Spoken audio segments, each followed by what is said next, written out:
Welcome, everyone. Thank you so very much for joining us today for our webinar on workplace wellness during an election season. I know this is a topic that is on so many of our minds and, dare I say, our hearts right now. And so we appreciate you joining in. If this is the first time that you are joining the National Conflict Resolution Center for one of our webinars, welcome and thank you for joining us. We began this series called Navigating the Uncharted just over 2 years ago, really in response to the challenging issues that we see that workplace leaders and employees are facing, new issues that even 5 years ago, we weren't necessarily dealing with at the level that we're dealing with them today. And so recognizing that we needed to be providing tools and resources to workplaces to help really navigate those challenging conversations, we began this series, and we have had some amazing guests and topics. We've talked about things like transparent leadership. We've talked about bystander intervention, changing trends in DEIB, and so many things, managing intergenerational workforces, all of the topics that I think as workplace leaders and as workplaces, we're kind of figuring out as we go and wanting to do well. So welcome for today, and thanks for tuning in. As I mentioned, we have a history of incredible guests, and today is no different. I am delighted to be joined today by Maria D., who is the Executive Director of Workplace Wellness at Kaiser Permanente. Maria, welcome. We are so happy that you are with us here today. Thank you for joining us. Well, thank you for having me, Ashley. Excited for our conversation. Me too. Well, I thought we would start off, maybe just could ask you to explain a little bit about your role. What does it mean to be Director of Workplace Wellness at a huge healthcare institution? And it's kind of a two-part question. What does that job look like normally? And also, how is it different right now during an election year than it might be normally? Yeah, well, I get questions about my role all the time. And it's a role that sits in our National Human Resources Department. And my accountability is really ensuring that we have the right programs, strategies, and resources in place to support the entire Kaiser Permanente workforce. So I know it's a large organization, and we're not just healthcare employees. We've got IT, we've got our health plan and administrative folks as well. So I've been in the workforce wellness industry in this space for as long as I've been working, and over 20 plus years. So aside from, leading the strategy for our organization, and that really means, working with different leaders across the organization to make sure that we've got practices and policies, not just programs, but creating an environment that supports the, holistic well-being of our people. But outside of that role, I like to volunteer for a lot of different committees because I really do see our profession being so crucial especially in today's world, and workplaces are changing day by day. More and more crisis events are occurring. And so just really passionate about the topic that we're going to talk about today, because it's not just election. There's many other things that are disruptive to the workplace that I know the strategies we're going to talk about could, be beneficial to really anybody navigating those difficulties. Absolutely. And just so our audience knows, we are going to try to get to some audience questions. We'll have a little bit of a discussion here and then try to get to a couple of questions. So as you think of them, do feel free to, put them in the chat. We'll keep an eye on that. But I always love to note as well that because it's a 30-minute, kind of very quick webinar, if we don't get to all of them today, we always follow up with kind of a recap, the link to this, as well as maybe some of those unanswered questions written out for you. So please don't be shy about putting them in the chat. We look forward to hearing what you're thinking. But as far as my next question goes, Maria, at the National Conflict Resolution Center, we do work with companies all over the country. And I have seen, as we have been brought in to consult, I've seen that companies have really ranged in policies when it comes to talking about politics or the elections, from everything from, absolutely not, do not talk politics, it is forbidden here, all the way to let's have a town hall about how we're doing and feeling about the election. And so I'm curious from your perspective, what is healthiest for employees? I think it depends. So, it's not going to be a straightforward answer. There's reasons why organizations have those policies in place. And at the end of the day, we need to create respectful environments that allow people to, kind of stand in their own beliefs, but yet, not be stopped from expressing, some of those ideas and thoughts. But a lot really has to do with the culture of the organization you're working with. So, if you're a top leader or in a leadership position with an organization, this is something that's kind of top of mind.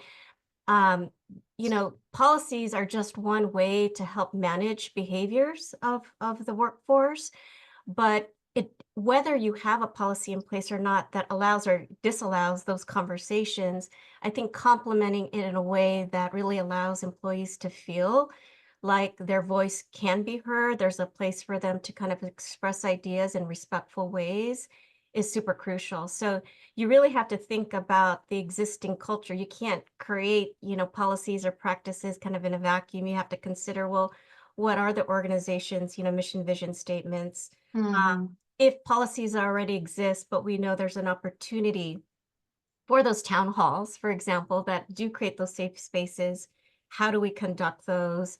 What are the departments are doing some work around the space? If you're in a larger organization like Kaiser Permanente, we've got our compliance group, we've got our national equity and inclusion diversity group, we've got our own workforce well-being teams. And you have to bring all those folks to the table to really think about what is going to create an environment that helps our people feel supported. And this is not just about talking about election, right? It's dealing with events and crisis events Mhm. today and forever. I don't think we expected what we experienced after the last election. Who would have known that on top of the pandemic, plus the social unrest, all of those things collectively were going to cause such disruptions to the workplace? So you have to really think ahead and really bring all the people, the right people to the table to think proactively. And whether that's establishing policy or reinforcing policies and adding other, practices to supplement that is probably the first place to go. So that would be my response. I know it's not the best, whether we have them or not, but there's a reason why organizations have to have those policies in place, and it's for protection for our own employees, right? So that they feel like they can come to a safe place. Yeah, I mean, I think that is so true. We definitely see that in our work with conflict resolution and communication strategies in the workplace, which is, the time to be responding to crisis and to flashpoints is not necessarily in that moment. It's leading up to it as much as you can. And even if you feel maybe behind right in this moment, we're still a month out from the election. And so there are probably some things. So I guess this kind of transitions a little bit into my next question, which is what are some practical things that you think workplace leaders can do to really support mental health in the workplace? Because we know that the election, as you just mentioned, is one of many things creating stress and anxiety for employees.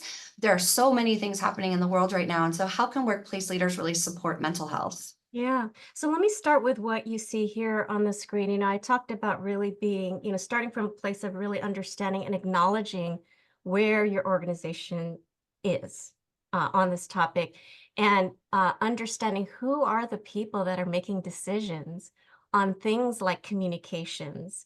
And really having kind of a plan and like I said, everybody, at the table and being aligned to, the mission, vision, the organization. The second part is all around the preparation. This is scanning. What policies do we have in place? What is missing? What have we experienced in the past that we weren't quite ready for, that we need to be proactively preparing for? So kind of anticipating what you think is going to come. Um, is it a scan of your existing people pulse, your engagement scores, right? Every organization does an annual engagement survey, really kind of looking at those things and then planning around the proper tools that you think are going to be necessary.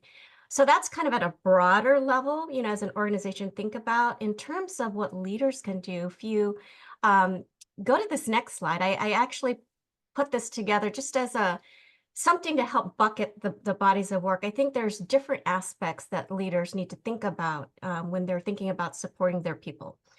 One is, as you mentioned, supporting their own self-care, mental health, and anything that they define as well-being.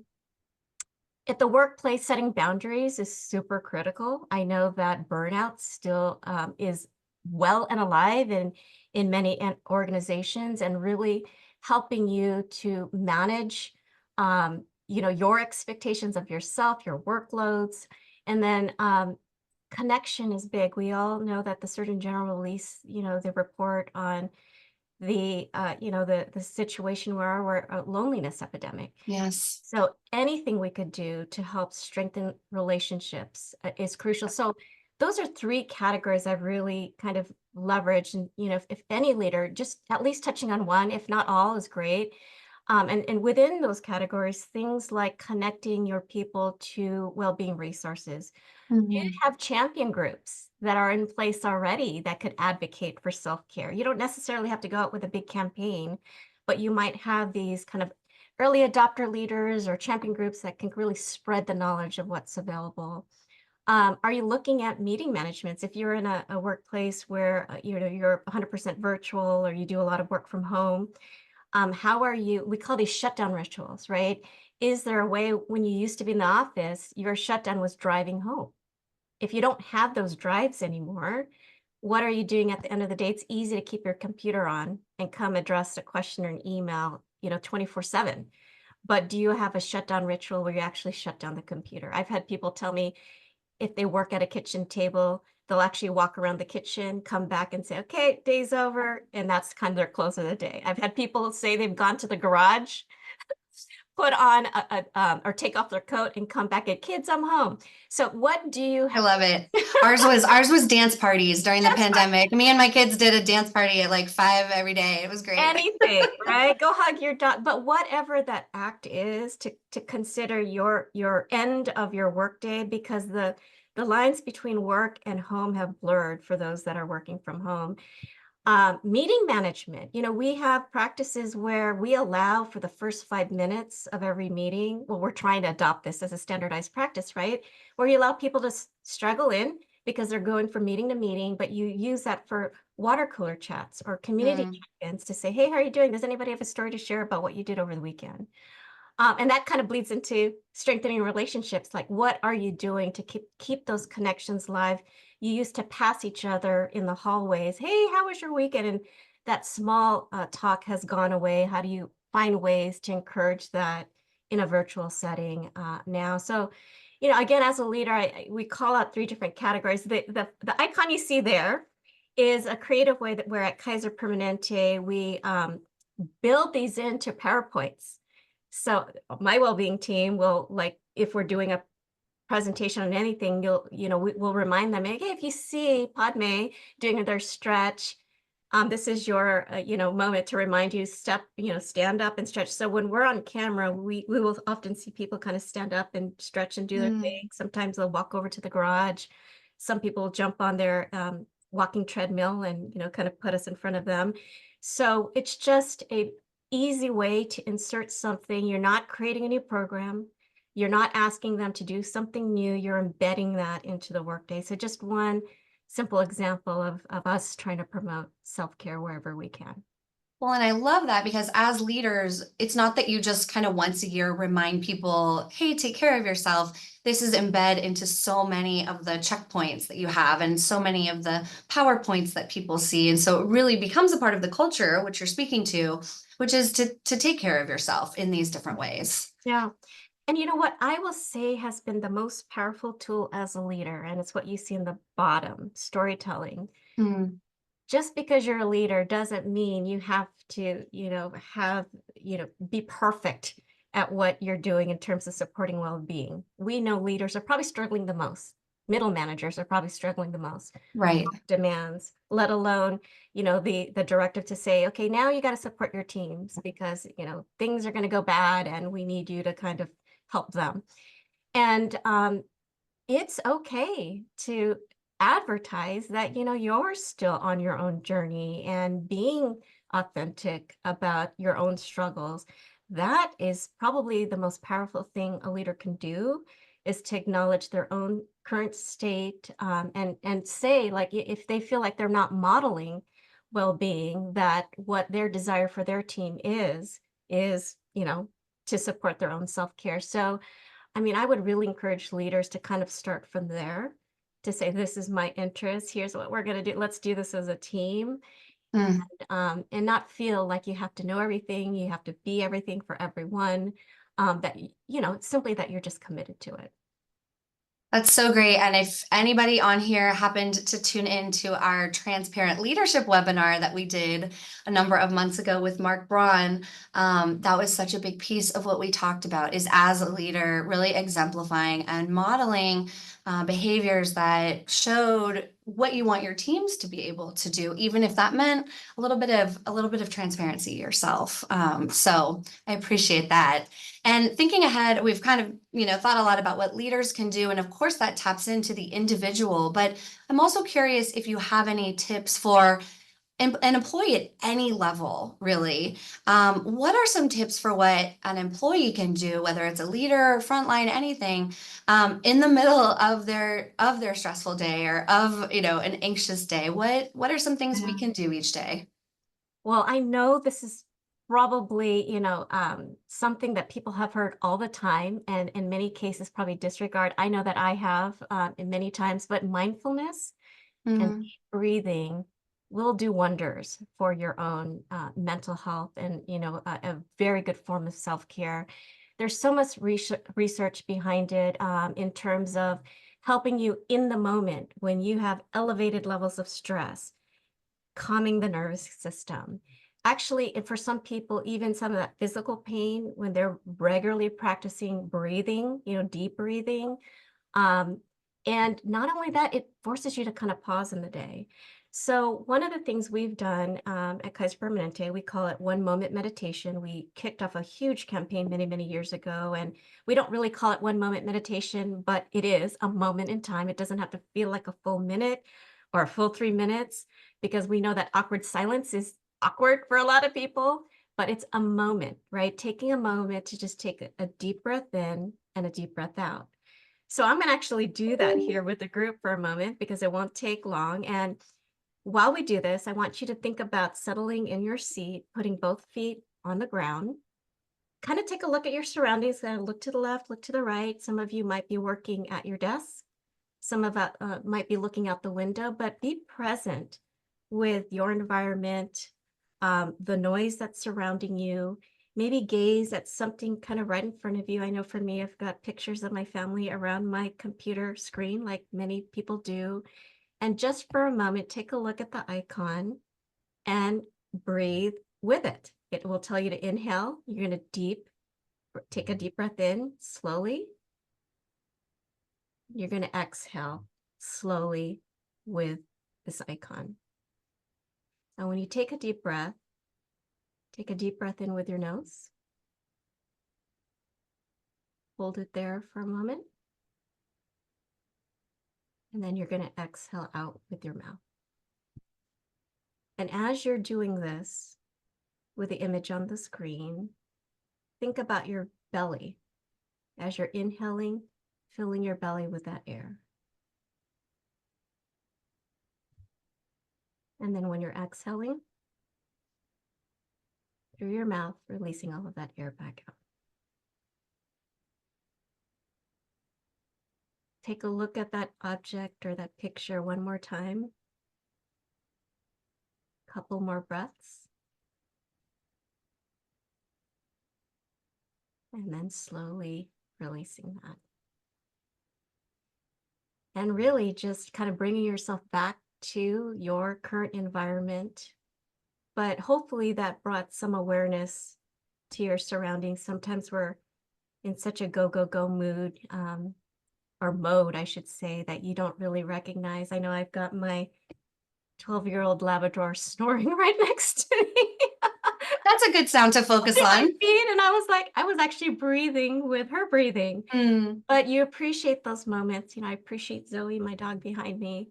But taking those pauses in the day, believe it or not, to help regulate that breathing. When you're at kind of in elevated stress, you might notice that your breathing is kind of faster, or you might not even be breathing normally. Um, but doing these things, it's so simple. I mean, sometimes again, we will actually just play this before a meeting, and we actually have a header in there that says, "Don't worry, you're not late. We'll be starting our meeting in 5 minutes," and the image will just be playing. So just another example of ways to kind of weave into that, not only for you to kind of take a moment for yourself to pause, but inviting your teams and people coming to your meetings as a way to take, the necessary pause in the middle of busy days. So Well, and I want to say for anybody out there who is maybe thinking, well, that's easy for you to say, Maria, you're home, well, maybe you're remote with your dog there. I will say I am in my office live on a webinar in front of hundreds of people and just did that. And it was so calming. It was so effective and helpful. And so, I really think those things matter. And we talk about them so much in conflict resolution too, in the sense that, talking about elevated anxiety, stress, like that moment where someone confronts you potentially, and your body just automatically goes into fight, flight, freeze response. And for some of us who, depending on our communication style, are not the most direct communicators and actually need some space and time to think through how we want to respond, we don't always get that right in the moment. Sometimes you really have to respond, especially if you do, I think, public facing work. And so sometimes just this simple of a thing of just, you know what, this is really important to me. I want to talk to you in just a minute. I just have to, finish this call real quick or do something. If you can just breathe for a minute, ground yourself, and then get back to that, it can really change your effectiveness even in a conflict scenario. So I really value that you walked us through that. Thank you. thank you. Um, uh, yeah, go And I ahead. was going to say, for those, I just wanted to touch on that because you said something really important. Sometimes leaders don't feel comfortable doing what I just did in front of their teams. If you Google onto YouTube, breathing exercise or one moment, something will pop up where you actually don't have to do it yourself. You just kind of play it for the team or for the group. So just wanted to drop that there as an idea. That's a great resource. Absolutely. And then I know you had mentioned, in addition to breathing, you had some really great other tips for the individual, right? As they go through their day. Yeah, so when we talk about self-care, self-care, I know it's such a big term, and I think people sometimes think, okay, well, I don't have the time to exercise. I don't have the time to eat well. I'm just too busy. It's go, go, go. The next slide is just a few tips, and this is just a way to help remind you of how to get through a work day. We just did a practice on deep breathing. But sometimes these micro steps, whether it's one or all five, there's other things aside from breathing that you could do that just will help you kind of get through those busy days. You could see here the second one is thinking about three good things. Sometimes it's not just thinking, it's writing them down or having pictures of those right in front of you. When you take breaks, to make good use of the breaks. Get outside. I can't emphasize enough connecting with nature. It's free. You get outdoors. All you have to do is poke your head out for a moment, or if you on your feet all day, a quiet space away for yourself. But utilize those breaks, and be creative about how you can get recharged during those moments. We all have breaks during our workday. And if you're not making or not taking breaks, make the time for breaks. I Mhm. think that's, the biggest culprit. It's so easy to not do that. Schedule them into your calendar. Of course, fueling your body and, being mindful of good nutrition. And then lastly, but probably the most important in this time, is checking in on somebody. You never know what that "are you okay" question can do for somebody who might be struggling. who might not be comfortable just saying it because it's on their minds. And it's something I think that's really important, not just for your own mental health, and gratifying to be able to help somebody out, but somebody else, you could be kind of that beacon of light to somebody else who might need some support. So I will leave you with those kind of micro steps to get through the day. We know it's a tough time, but I always say, the election is probably as big as you make it as an individual. So workplaces, yes, there is a role to create, very more supportive environments during kind of this difficult time, not just before the election, but what's to come after. But you as an individual make it as big as you make it. Right. And so hopefully some of these techniques and ways to really help kind of monitor and protect your own well-being will help you through these next few months. Well, I know that we are all thinking, and I've actually seen a couple of the questions that have come in have been along this line as well. Just as we've kind of honed in on our last main question here, we know that November 5th, there's no magic wand that will be waved. We're still going to have probably election stress. And as you mentioned, there will always be hot button issues that potentially come up into our space. And so, we talked about this a little bit, but what should workplaces be doing, right now to prepare for the months to come, and not just the election, right? But all the way into spring, what should workplaces be doing right now? Yeah. Yeah, it goes back to that first graphic that we showed, Ashley, and it's acknowledge what's going on in the surroundings. You don't want to communicate something and be tone deaf to what's happening in your current work environment. So be clear about what your expectations are and what you're hoping to do in terms of protecting and supporting the well-being, the wellness of your people. Prepare. Talk to all the people, look back at previous experiences, learn from those, and be intentional about a very coordinated plan across the organization. And then provide the tools, listen to what employees are asking for, find ways. And even if there's something being asked for that an organization just somehow cannot provide, acknowledging that, you've heard and just responding. You don't always have to have the answers, but as long as you're communicating those things to your people, you'll be in a much better place now than having not done anything or kind of being in a reaction mode once, things start to kind of occur and you have to kind of address some of the issues at hand.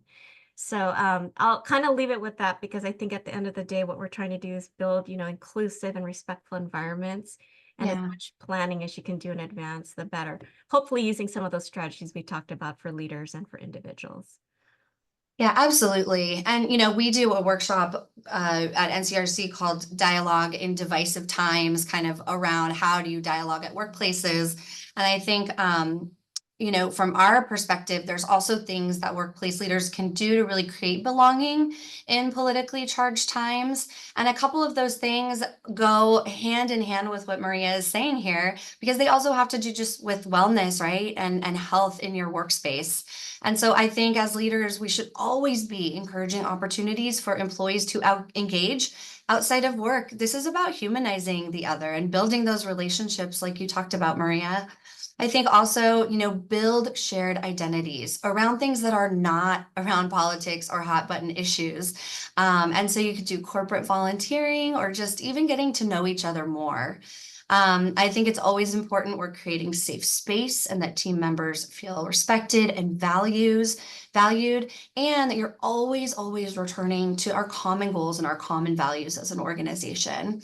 So, these are some things that we also talk about and teach at NCRC. And so, as Maria was just saying, being able to provide resources for individuals and workplace leaders so that they can, create some of these opportunities and build that culture ahead of time so that we're not just, again, in crisis response all the time or feeling that way.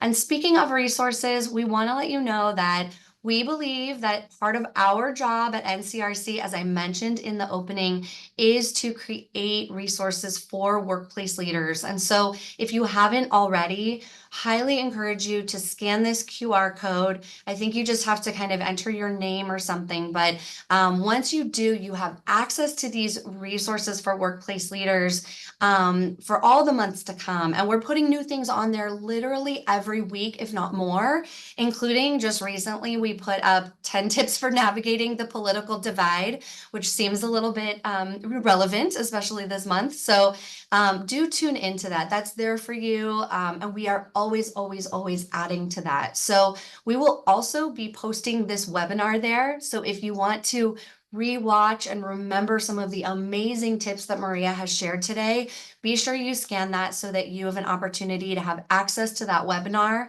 and that you can tap into that.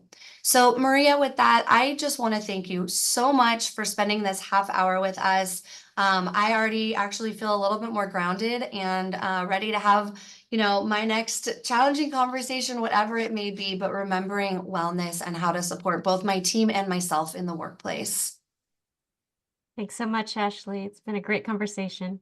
Yes, thank you everyone for tuning in. We will follow up with a link to the webinar as well as have it on this page and a little recap. Have a great day, everyone. Be kind to one another. Bye.